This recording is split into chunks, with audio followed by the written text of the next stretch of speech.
সেপ্টেম্বরে, অক্টোবরে, নাকি ডিসেম্বরে, নাকি আগামী বছর জুনের মধ্যে? বিএনপি কোন সময়টা আসলে নির্বাচনের জন্য সেরা সময় মনে করে বা কোন সময়সীমা তারা প্রত্যাশা করে সরকারের কাছ থেকে? এটি পরিষ্কার না। দর্শক, এই কথাটা আমার না, এটি হচ্ছে জামাতের আমির ডাক্তার শফিকুর রহমান।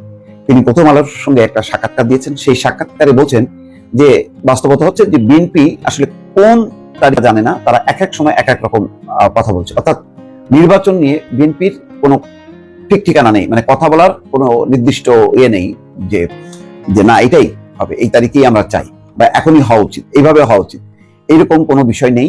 এক ধরনের বিভ্রান্তিতে তারা ভুগছে, এমনটাই মনে করছেন জামাতের আমির ডাক্তার শফিকুর রহমান। টিপু সুলতান এবং সেলিম জাহিদ প্রথম আলোর দুইজন সিনিয়র রিপোর্টার, তাদের কাছে তিনি এই অভিমত ব্যক্ত করেছেন। শফিকুর রহমানকে প্রশ্ন করা হয়েছিল যে বিএনপি এই বছরেই জাতীয় সংসদ নির্বাচন চাইছে, জামাত কি চায়? শফিকুর রহমান খুব টেকনিক্যালি দেখলাম যে উত্তরগুলো দিচ্ছে, খুব মেপে ঝুঁকে এবং বেশ বুদ্ধিমত্তার সঙ্গে। তাদের নিজেদের অবস্থানটা একটু কৌশলী অবস্থান রাখছে। আসলে তারা কখন চায় সংস্কার, কিন্তু সেই যৌক্তিক সংস্কার কি, সেটা ন্যূনতম কোন কোন পয়েন্ট গুলো হলেই নির্বাচনে যাওয়া যায়, সেটা বিস্তারিত ব্যাখ্যা দেননি। কিন্তু বিএনপির ব্যাপারে যে বিএনপি যে বিভিন্ন সময়ে নির্বাচনের দাবি করছে নানা সময়, সেটা তিনি উল্লেখ করেছেন। শফিকুর রহমান উত্তরে বলছেন যে বিএনপি তো বিভিন্ন সময় বিভিন্ন দাবি জানিয়েছে। তারা গত বছরের আগস্ট মাসের 6 তারিখ দাবি জানিয়েছিল যে 3 মাসের মধ্যে নির্বাচন চাই। মানে গত বছরের আগস্ট মাসের 6 তারিখে তারা বলেছিল যে 3 মাসের মধ্যে নির্বাচন চাই। এরপর তারা দাবি জানিয়েছিল 6 মাসের মধ্যে নির্বাচন। পরে তারা দাবি জানিয়েছিল 5 আগস্ট 2025-এর মধ্যে সম্পূর্ণ করে দ্রুত নির্বাচন চাই। আবার তাদের কেউ কেউ বলছেন ডিসেম্বরের মধ্যে নির্বাচন চাই। বিএনপি আগে একটা জায়গা ঠিক করলে জাতির জন্য ভালো হয়।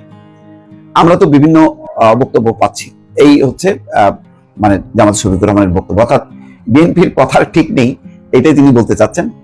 তখন প্রথম আলোর প্রশ্ন ছিল যে আপনারা কি চাইছেন? তার উত্তরে তিনি বলছেন যে আমরা কিন্তু সুনির্দিষ্ট কোনো তারিখ দেইনি।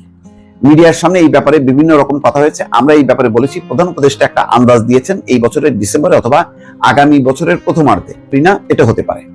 অর্থাৎ প্রধান উপদেষ্টা যেটি বলছেন এটা অযৌক্তিক সময় না, এটা হতে পারে। তবে অবশ্যই সময় কাটানোর জন্য এই সময়টা নয়।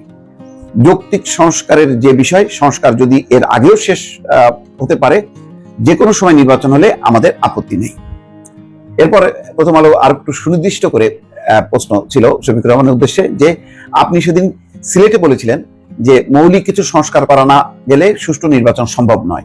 মৌলিক সংস্কার ছাড়া নির্বাচন হলে সেটা নির্বাচনের জেনোসাইড হবে, আপনারা এটা চান না। শফিকুর রহমান বলছেন রাইট, আমরা বলেছি বর্তমানে যে পরিস্থিতি বিরাজমান, এই অবস্থায় যদি নির্বাচন হয় তাহলে এটা সুষ্ঠু নির্বাচন হবে না। এটা নির্বাচনের আশঙ্কা হচ্ছে। এখন আমাদের বহু জায়গায় সংস্কার যেগুলো হওয়ার কথা, যেমন আমাদের ভোটার তালিকা তৈরি হয়নি, ভোটার তালিকায় নিজেদের নাম অন্তর্ভুক্ত করতে পারেনি, যাদের বয়স পরে ম্যাচিউর হয়েছে তাদের বিষয়টা কমপ্লিট হয়নি। প্রবাসীরা আমাদের অংশ, এদেশের উন্নয়নের অংশীদার, এই মাঠটি তাদের ভোটটা এখনো নিশ্চিত হয়নি। অল্প কিছু প্রবাসী ভোট আছে, বাকিদের নেই।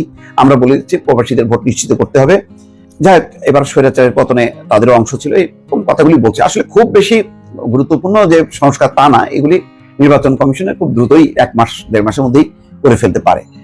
মূল বিষয়টা হচ্ছে যে কেন জানি মনে হচ্ছে যেটা বিএনপির ভাবনা অর্গানাইজড হতে চায়। গত 15 বছরে তারা একটু বিশৃঙ্খল অবস্থার মধ্যে ছিল, নেতা কর্মীরা সক্রিয় ছিল না। এখন তারা মুক্ত মাঠ পেয়েছে, প্রতিদিন জামাত কিন্তু সারা দেশ চষে বেড়াচ্ছে, তারা সংগঠন গোছাচ্ছে। এটার জন্য হয়তো সময় তারা চাইছে।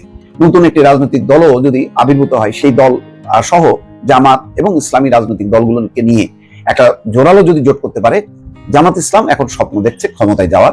সেই লক্ষ্যে তারা কিছুটা হয়তো সময় চায়, কিন্তু সংস্কারের প্রশ্নটাকে সামনে এনে তারা তাদের নিজেদের প্রস্তুতিটা হয়তো আড়াল করছে, এটা আমার ধারণা। আবার নাও হইতে পারে, তারা হয়তো সত্যি সত্যি যৌক্তিক সংস্কারের বিষয়টা কি আছে, নির্বাচন নিরপেক্ষ করার জন্য অন্তর্বর্তী সরকারই যথেষ্ট, তার প্রশাসন নির্বাচন, তাহলে এমনিতে একটা ভালো নির্বাচন হবে। আমরা এরশাদ পতনের পর কি মানে শাহাবুদ্দিনের নির্বাচন অনুষ্ঠান করতে কি মানে 6 মাস 1 বছর সময় লেগেছিল? তা তো লাগেনি।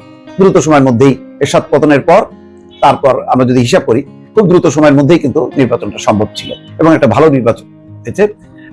91 সালে যে নির্বাচন একটা সেরা নির্বাচন হিসেবে অনেকে মনে করেন। তো সুতরাং এগুলো কোনো কথা না, আসলে মানে যার যার অবস্থানে তারা একটু কৌশলী